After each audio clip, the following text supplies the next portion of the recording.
Jack, a rugged and seasoned hunter, had long turned to the wilderness for solace after his wife left him. He took his son, Mark, on hunting trips, teaching him respect for the forest and its creatures. Jack had a code: never take more than you need, never cause needless harm. It was this unyielding principle that made him stop his sled on a bitter winter morning when he saw the wolf. The animal was half submerged in an icy river, its silver-gray fur crusted with frost, eyes dull with exhaustion. Without hesitation, Jack waded into the freezing water, teeth chattering as he hauled the wolf out. It was a heavy, lifeless weight, and yet Jack carried it home, driven by something he couldn't quite name. At home, Jack laid the wolf by the hearth, draping it with a sheepskin coat.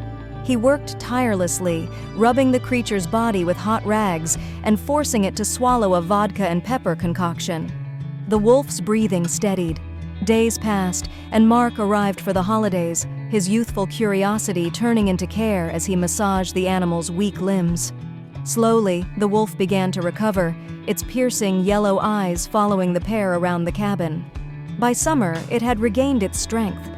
One day, it leapt over the fence and disappeared into the forest, its departure as silent as its arrival. Months later, Mark returned to spend his winter break with Jack. The forest was their playground, but Jack had rules.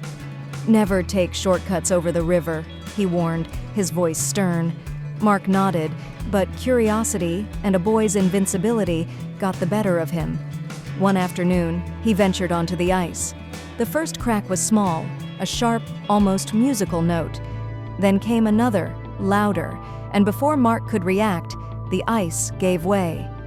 Icy water engulfed him, his soaked clothes pulling him down. He screamed, but the vast wilderness swallowed the sound. Then, a shadow, a blur of gray against the stark white of the snow. The wolf. It lunged toward the edge of the ice, its jaws clamping onto Mark's collar. With immense strength, it dragged the boy from the freezing water. Shivering and terrified, Mark scrambled to his feet.